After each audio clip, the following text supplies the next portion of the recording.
Bonjour, c'est Il Pastore. Je vous remercie de suivre avec une certaine fidélité ces vidéos. Aujourd'hui, nous allons voir ensemble un commentaire que j'ai trouvé intéressant.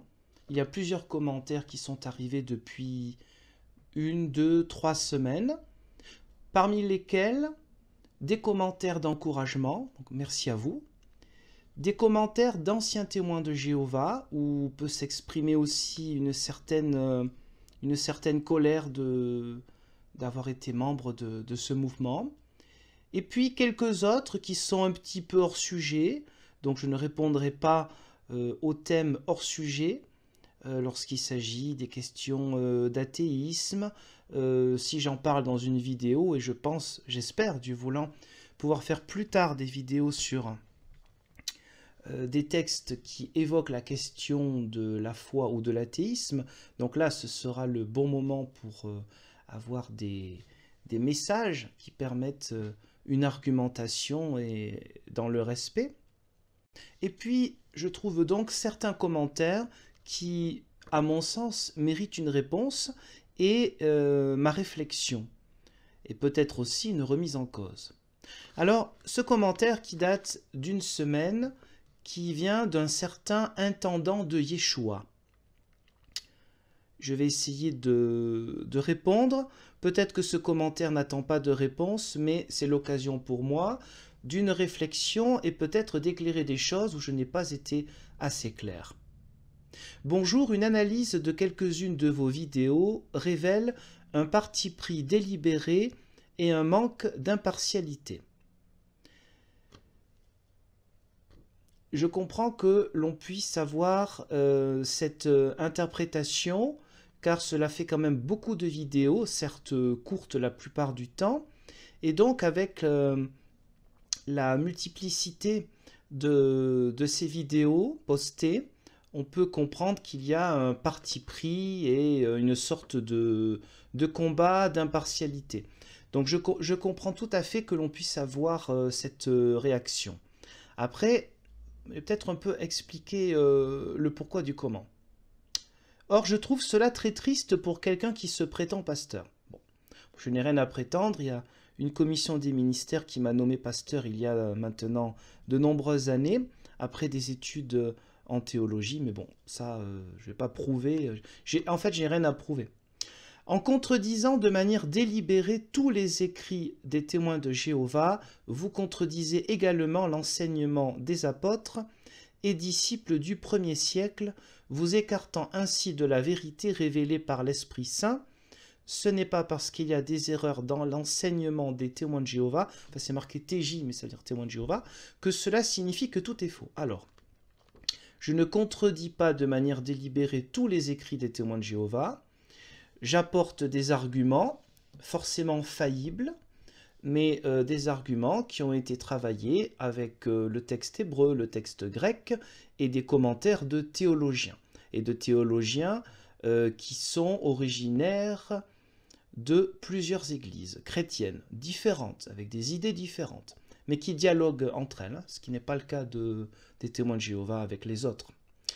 Donc de manière délibérée, tous les écrits, non. De manière délibérée, quelques extraits, parce que si c'était tous les écrits, j'aurais de quoi faire, quelques extraits de quelques textes que j'ai trouvés. Donc je contredis une partie seulement, et ce que je contredis, ce sont des interprétations que je considère erronées. Pourquoi est-ce que je ne le fais pas avec d'autres ? Avec l'église catholique romaine ou l'église orthodoxe. Moi, je suis protestant, je suis de l'église protestante unie de France, communion luthérienne et réformée. Ben, je ne le fais pas pour les autres. Effectivement, je le fais pour des mouvements que j'estime être dangereux pour ses membres. Je ne considère pas que ces membres soient des personnes mauvaises. Je pense qu'il y a des gens très pieux, très sincères et qui font même un travail exceptionnel. Ce n'est pas la question. Mais je pense qu'il y a une manipulation d'en haut avec une manière de faire qui est sectaire. C'est tout.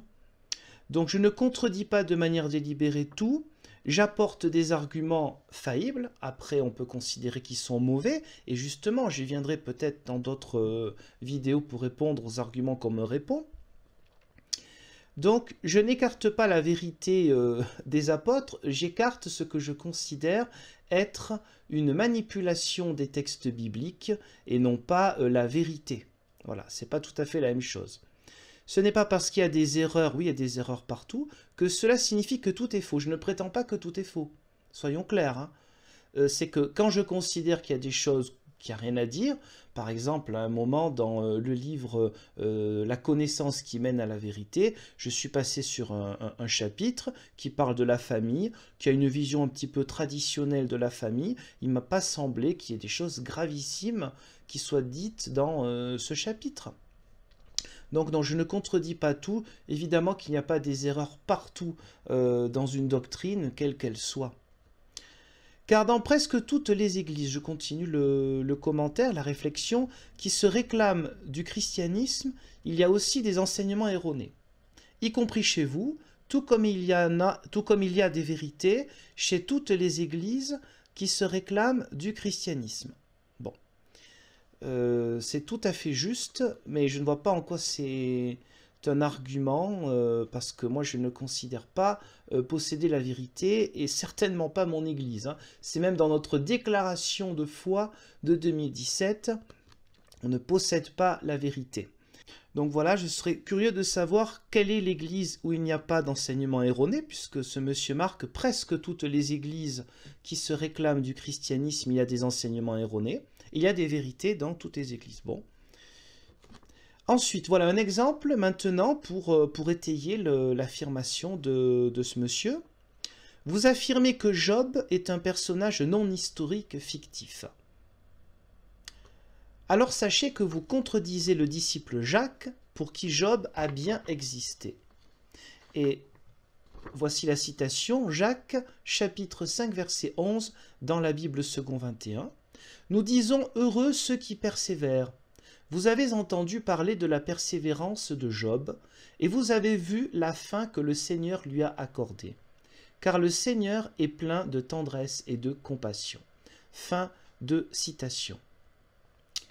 Alors la question de l'existence historique de Job, quand on fait de la théologie, effectivement, d'abord on ne considère pas que ce livre a été écrit en moins 3600, ce qui est écrit dans les livres des témoins de Jéhovah, en tout cas le livre La connaissance qui mène à la vérité, mais au VIe siècle. C'est un livre qui est fait de plusieurs parties en prose et aussi en poème, donc bien sûr en hébreu, et que à l'époque du Nouveau Testament, les apôtres les considéraient ou pas comme un personnage historique n'est pas un problème, parce que ce qui compte c'est son message. L'expérience de Job, moi je peux parler de l'expérience de Job, même si je pense que Job n'a pas existé.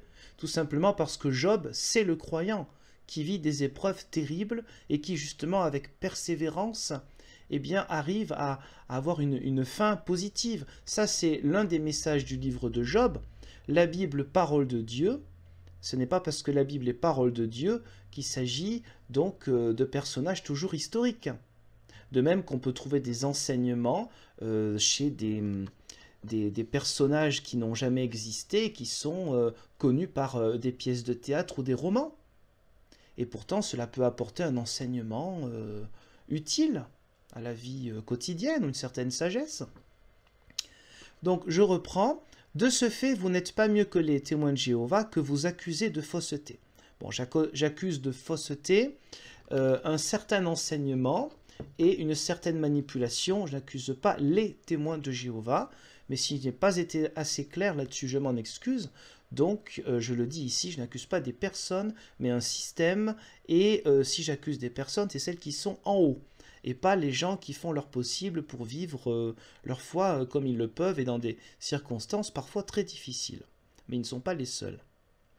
Donc, et oui, avant d'accuser les autres d'enseigner des faussetés, la moindre des choses, c'est de se montrer impartial, véridique, et surtout de vérifier que vous n'enseignez pas des faussetés, contraires aux vérités révélées par l'Esprit Saint.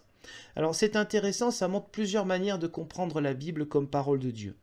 Je vous mets en lien en dessous de cette vidéo un texte qui est de mon ancien professeur de théologie à la fac de Strasbourg, Karsten Lemkühler, qui est donc professeur d'éthique et vous trouverez sa conférence chez les attestants. C'est une mouvance au sein de l'Église protestante unie de France qu'on pourrait qualifier d'un peu conservatrice. Moi, j'en suis assez proche. Je ne suis pas d'accord avec tout ce qui s'y dit, mais je suis proche de certaines idées là-dedans. Voilà. Et ce n'est pas pour ça que je considère que ceux qui sont dans d'autres mouvements, par exemple libéraux, ce sont le diable hein, et Satan. Voilà, ça c'est une autre manière de faire que chez les témoins de Jéhovah. Les autres ne sont pas forcément Satan. Hein. C'est ce que j'essaie de montrer un petit peu à travers mes vidéos. Donc, accuser les autres, j'apporte des arguments bibliques. Là, j'apporte aussi des arguments bibliques pour la bonne et simple raison que s'il y a le texte, comment dire, le texte fini, le texte tel que nous le trouvons, en grec pour le Nouveau Testament, entre autres, ou en hébreu pour l'Ancien, entre autres, il y a aussi l'écriture avant. Il y a parfois des décennies, voire des siècles, pour ce qui est de l'Ancien Testament, de tradition orale. Donc, il y a des personnes dans certains milieux chrétiens qui ont une vision de la Bible, de la parole de Dieu, une vision un petit peu verticale d'une inspiration qui tombe du ciel à tel moment. Et puis, il y a des personnes qui n'ont pas cette vision-là. Voilà. Donc, moi, j'essaye d'apporter selon la méthode, et non pas selon ce que l'on m'a appris à la faculté de théologie protestante, mais selon des méthodes avec des commentaires qui viennent d'autres personnes et d'autres confessions. Donc, j'essaye de vérifier ce que je dis. Évidemment qu'il peut y avoir des erreurs, parce que moi, je ne suis pas infaillible. Hein. Moi, je n'ai pas reçu la vérité depuis les années 1870 par M. Russell. Hein. Mais je suis impartial. Non, personne n'est impartial, effectivement. Je suis partial comme je le peux. C'est-à-dire que je prends parti pour une méthode de théologie qui peut avoir des interprétations différentes. Et d'ailleurs, à certains moments, vous aurez sûrement remarqué dans ces vidéos que je dis, voilà, il peut y avoir plusieurs interprétations. Et donc, je ne prends pas forcément parti, car je ne suis pas assez exégète, professeur de théologie pour dire, voilà, je ne suis pas à plein temps dans la théologie, ça c'est en plus du ministère pastoral, même si c'est forcément en lien et ça me permet toujours de travailler, d'apprendre et de transmettre aussi.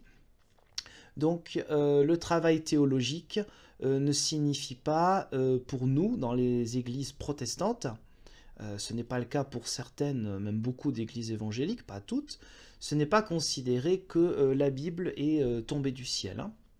Donc quand Jacques parle de Job, peut-être considère-t-il Job comme un personnage historique, peut-être non, car on peut parler de quelqu'un qui n'a pas existé. Dans le Nouveau Testament, on parle plusieurs fois de Adam, hein, Adam, comme vous voulez, et pourtant évidemment que ce n'est pas un personnage historique. Mais voilà, c'est pour vous montrer une manière de faire. Donc dans l'Église protestante, Job et Adam sont plus que des personnages historiques, parce qu'ils sont nous. Quand on parle de parole de Dieu, ce n'est pas de la magie, ce n'est pas quelque chose qui tombe du ciel. C'est une parole qui parle de l'expérience du croyant, qui montre l'être humain tel qu'il est avec ses zones d'ombre et la lumière qui peut le guider. C'est ça, entre autres choses, la parole de Dieu. C'est pour ça que j'aime bien dire les Saintes Écritures, parce qu'on a les deux, la sainteté, c'est-à-dire l'idée qu'il y a aussi une inspiration, évidemment, mais pas qui tombe du ciel, et écriture, parce que ce sont des êtres humains qui ont écrit les Saintes Écritures, et qu'il y a eu un temps de maturation, et qu'il y a une grande diversité, d'où la difficulté de faire la théologie, une grande diversité de théologie, de manière de comprendre Dieu, de manière de parler de Jésus le Christ dans le Nouveau Testament, etc. Je vous remercie pour le visionnage de cette vidéo. J'espère avoir été peut-être un peu plus clair que je ne l'ai été dans le reste de ces vidéos. Et je vous dis Dieu voulant, à une prochaine.